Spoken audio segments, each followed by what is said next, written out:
Have you ever felt strangely tired after spending time with someone, even though they didn't do or say anything obviously wrong? Have you ever walked away from a conversation feeling small, unheard, or emotionally drained, without quite knowing why? These moments, though subtle, are often signs that someone in our life is quietly affecting our emotional well-being. As we grow older and enter our golden years, these feelings become harder to ignore and more important to address. In our younger days, we may have tolerated certain behaviors out of obligation, habit, or fear of conflict. But there comes a time, especially after the age of 65, when we start to see things more clearly. We begin to understand that peace of mind isn't a luxury, it's a necessity. That emotional health is just as crucial as physical health, and that not everyone deserves a front-row seat in our lives. It's not always easy to admit that some people, even those we've known for years, friends, neighbors, or even family, may be contributing to our stress, anxiety, or sadness. But recognizing this truth is the first step toward protecting our emotional space. It's not about being harsh or unforgiving. It's about setting gentle but firm boundaries that allow us to thrive in an environment of respect, kindness, and calm. Have you ever wondered what your life might feel like if you were only surrounded by people who truly see you, hear you, and value your presence? What if your daily interactions felt lighter, more supportive, and uplifting? What if your time was spent with those who respect your energy, understand your boundaries, and bring you joy? That's not too much to ask. In fact, in this stage of life, it's something you deserve more than ever. Unfortunately, some individuals are not capable of offering that kind of relationship.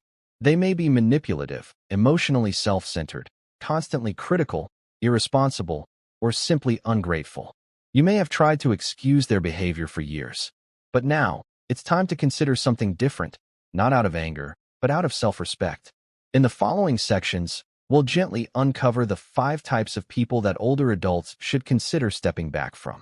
These aren't just difficult personalities. They are energy drainers who can quietly harm your peace, confidence, and emotional strength. By identifying these individuals, you're not pushing people away. You're making space for healing, growth, and serenity in this deeply valuable chapter of your life. 1. The manipulator, the master of emotional strings. Have you ever found yourself doing things you didn't really want to do, just to keep the peace or avoid someone's disappointment? Have you ever felt subtly guilty, even though you've done nothing wrong? That quiet discomfort could be the invisible touch of a manipulator, a person who skillfully controls situations to serve their own needs, often at the expense of your emotional well-being. Manipulators don't always shout or demand. In fact, many of them are charming, persuasive, even helpful on the surface. They rarely make direct accusations. Instead, they drop hints, twist your words, or use emotional pressure to get what they want. They might say things like, "I guess I'll just handle everything myself, as usual," or, "I thought you cared more than that." These words may seem harmless at first, but over time, they weigh on you, making you question yourself, your choices, and even your own sense of reality. For older adults, manipulators can be especially dangerous, not because we're naive, but because we often value harmony over conflict. We've lived long enough to know that arguments rarely lead to peace, and so we choose patience, tolerance, and grace. But manipulators use that grace against us. They sense our kindness, and instead of appreciating it, they exploit it. Some manipulators appear during times of transition, like retirement, illness, or the loss of a spouse, when emotions are tender and boundaries may feel unclear. They may present themselves as helpful or dependable, but gradually, their support comes with invisible strings attached. They want favors, control, loyalty, or even money. You might notice they rarely take responsibility for their actions.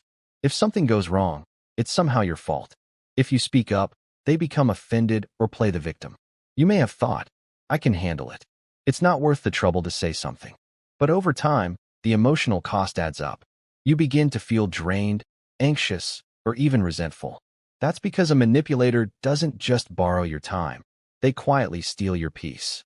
Letting go of a manipulator doesn't always mean cutting ties completely. Sometimes, it means creating distance, emotional, mental, or physical. It means learning to say no without guilt. It means trusting your instincts when something feels off. And most importantly, It means reminding yourself that love should never come with hidden conditions or silent punishments. As you move through this phase of life, you deserve relationships built on clarity, not confusion, on mutual respect, not obligation, on sincerity, not silent games. The manipulator may not leave easily. They may plead, guilt trip, or even accuse you of being selfish. But standing your ground isn't selfish. It's a form of self-respect, and it sends a powerful message that your peace matters, that your time is valuable, that your emotions are not to be toyed with.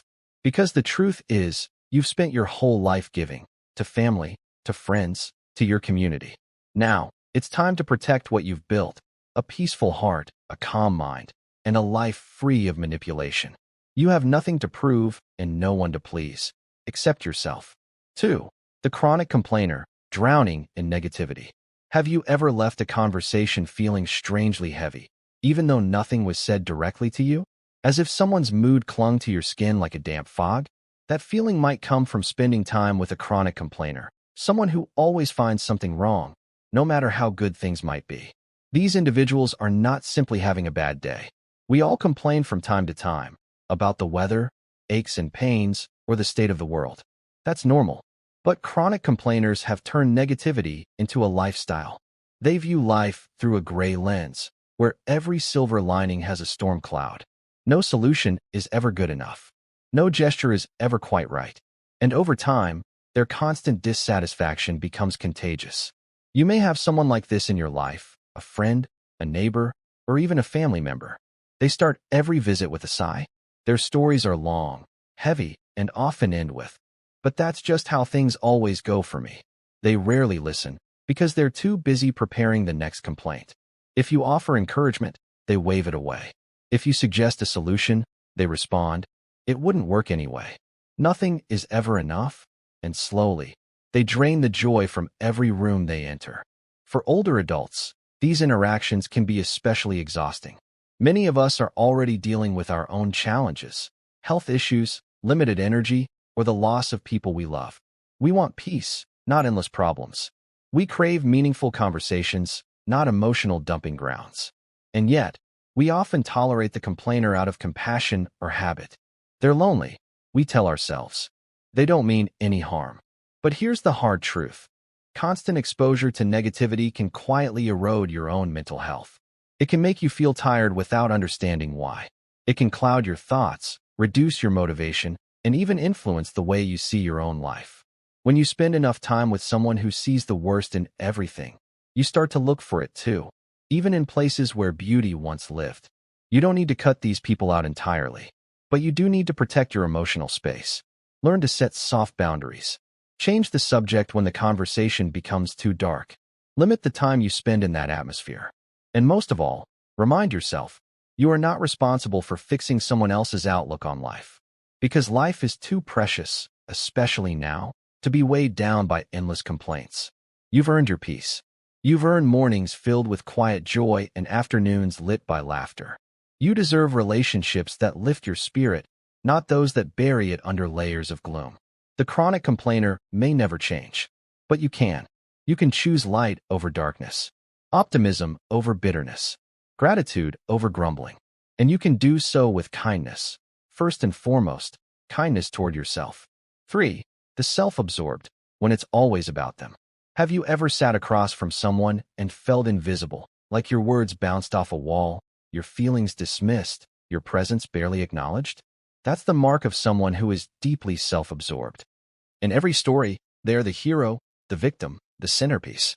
In every situation, they somehow make it about themselves. No matter what you're going through, they'll find a way to shift the spotlight back to their own life. At first, these individuals may come across as confident, charming, even magnetic. They know how to carry a conversation, but mostly when they're the subject. They love praise, but rarely give it. They expect loyalty, but offer little in return.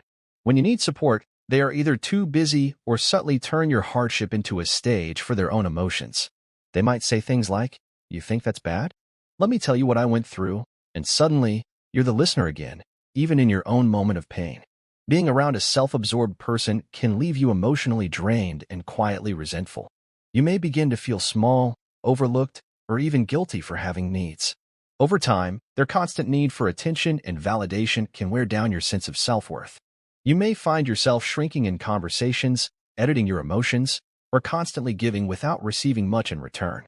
This behavior becomes especially painful in long-standing relationships, perhaps with a sibling, a spouse, or an old friend. You've shared years together, memories, perhaps even struggles. And yet, despite the history, there's a deep imbalance. They take, and you give. They expect, and you adjust. Their emotions are center stage, while yours are left in the wings. The danger of being close to someone like this lies in the slow erosion of your emotional space. You may not even notice it at first. You tell yourself they're just going through a phase, or that this is just how they are. But the truth is, when someone is constantly self-focused, they often don't see or value the people around them. And that can be lonely. So, how do you protect yourself from this kind of person? It starts with boundaries. Don't be afraid to redirect the conversation or speak up when you feel ignored.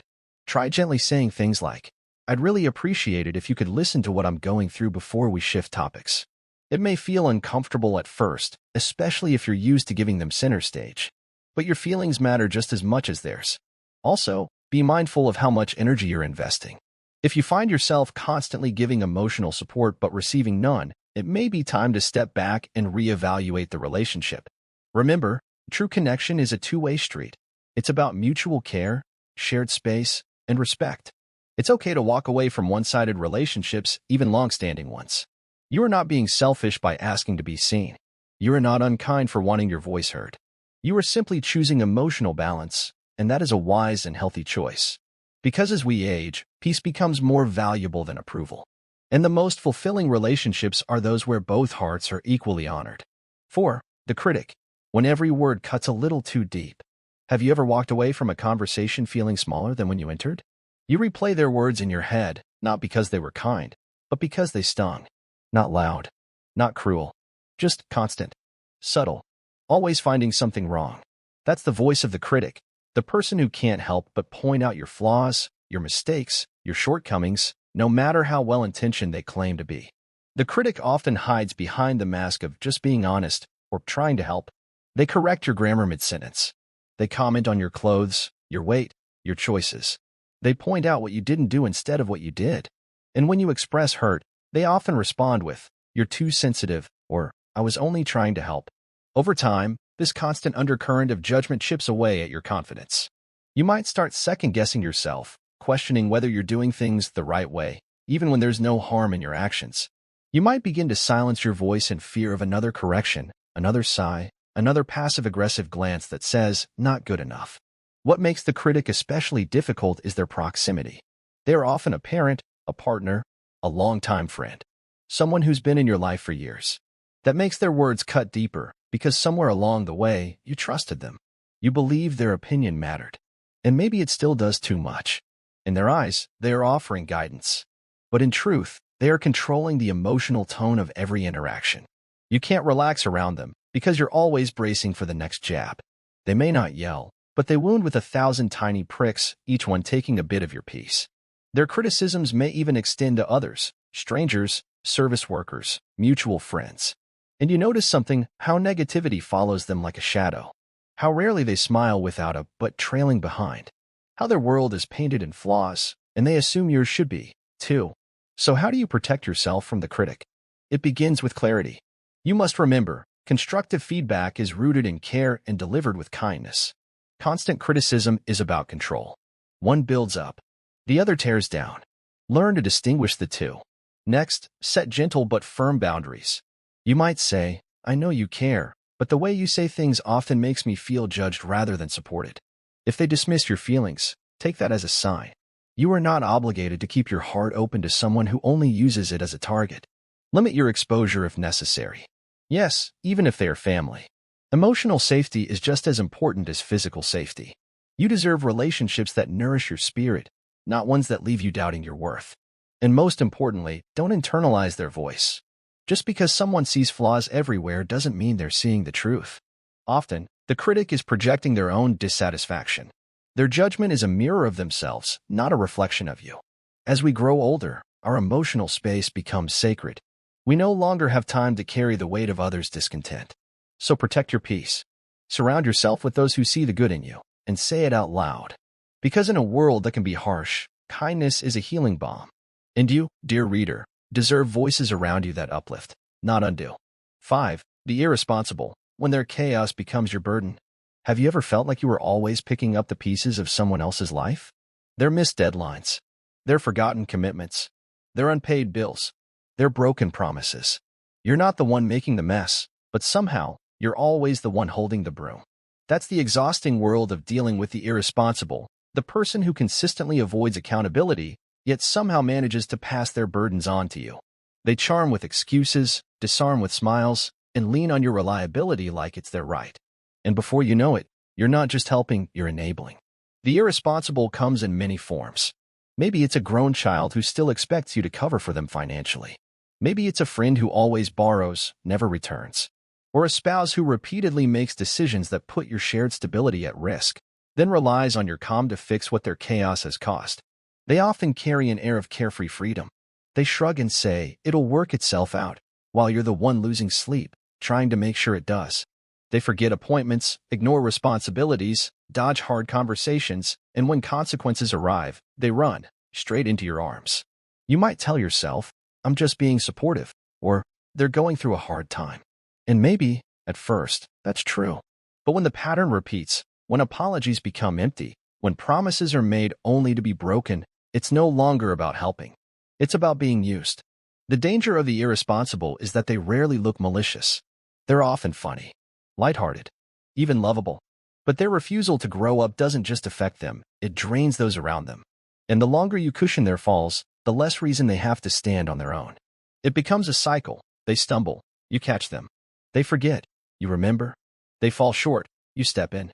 And little by little, your own needs, your own peace, your own well-being get pushed to the side. So how do you protect yourself? Start by recognizing the emotional toll. It's okay to help someone you care about, but it's not okay to constantly sacrifice your own stability for someone who refuses to take responsibility for theirs. Love is not about carrying another person's weight forever. It's about walking side by side, each carrying their own. Set clear boundaries. You might say, I care about you, but I can't keep bailing you out every time this happens. And then, follow through. The irresponsible will likely push back, guilt you, maybe even accuse you of being selfish. But remember, protecting your peace isn't selfish. It's necessary. Encourage growth, not dependence.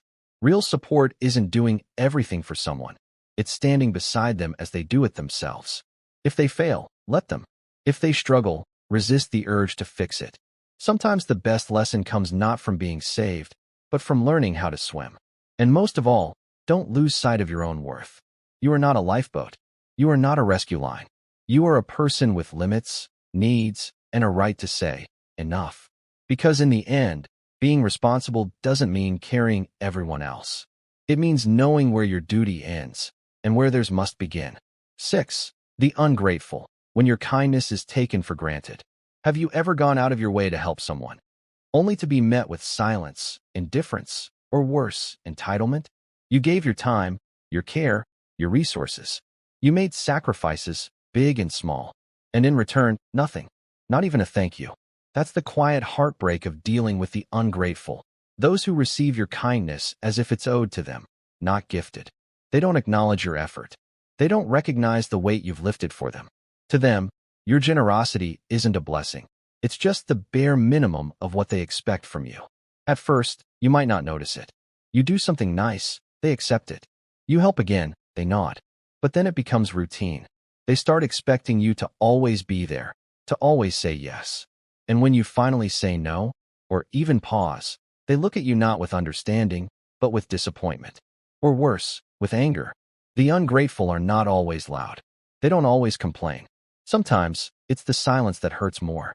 The lack of a smile. The absence of a thank you. The way they brush off your help like it was nothing, like you were nothing.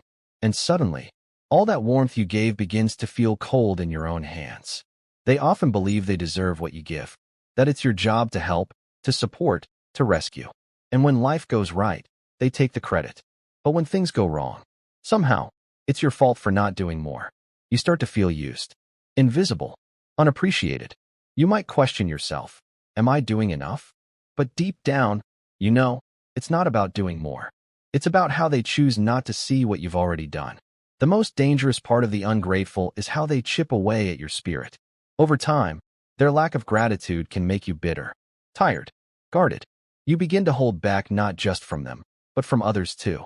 Because giving no longer feels good, it feels like losing. So what can you do? First, understand this. Gratitude is a reflection of character, not circumstance. A person who is thankful will show it, whether you give a little or a lot.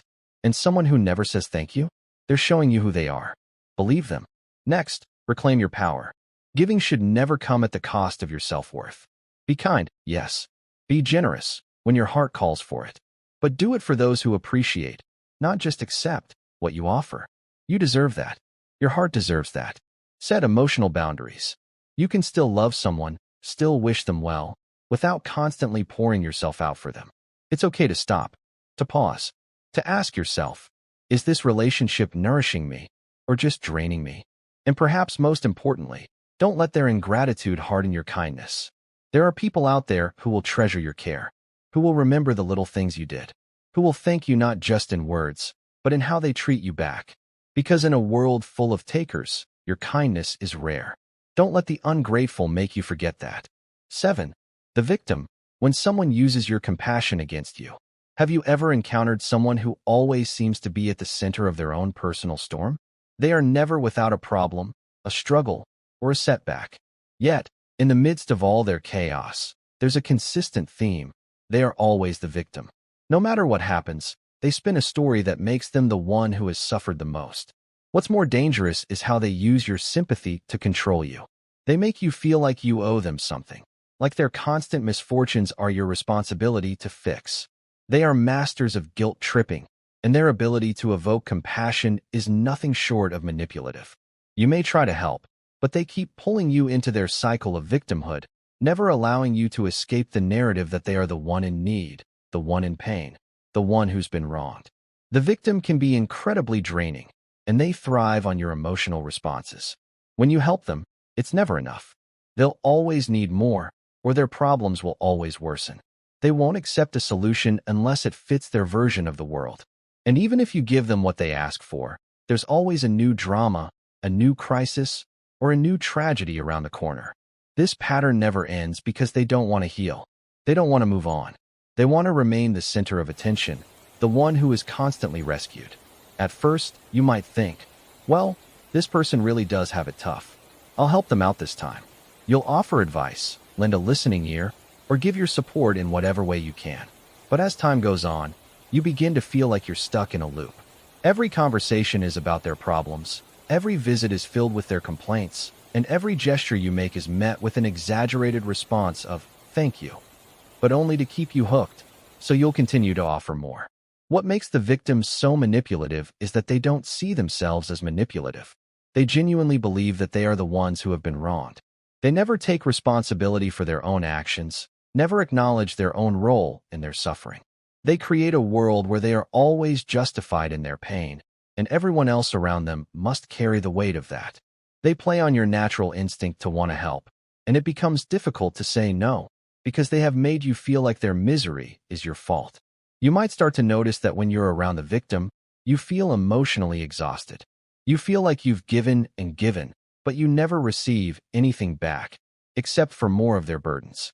Your compassion is drained, and no matter how much you give, it never seems to make a difference. This imbalance is exactly what the victim wants. They want to keep you in a cycle of giving, without ever allowing you to get something back. It's not about healing, it's about control. Over time, you may start feeling resentment. Why should you have to carry their emotional weight all the time? Why are you the one who has to constantly pick them up?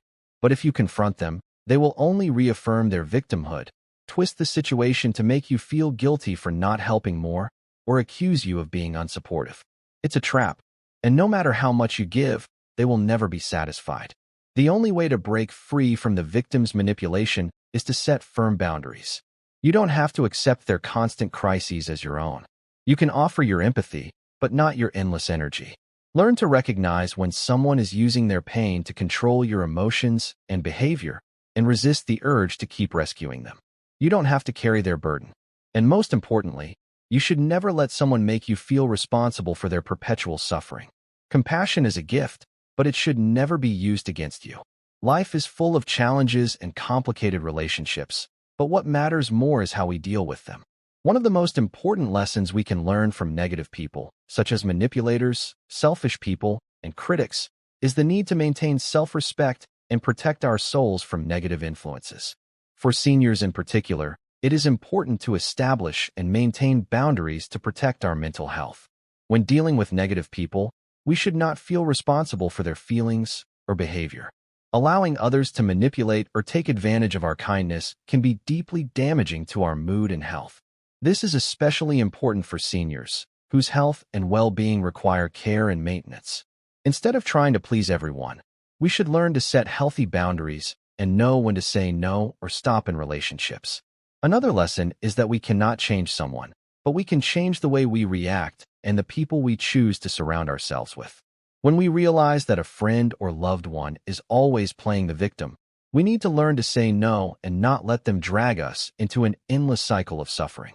In fact, loving and caring for ourselves is the best way to protect ourselves and maintain a peaceful, happy life. Finally, gratitude and self-knowledge are important factors in building a meaningful life. No matter how difficult or challenging your relationship is, remember that you are worthy of respect and love. Cultivating self-esteem and knowing when to distance yourself from negative people will not only protect your mental health but also improve your quality of life during your golden years.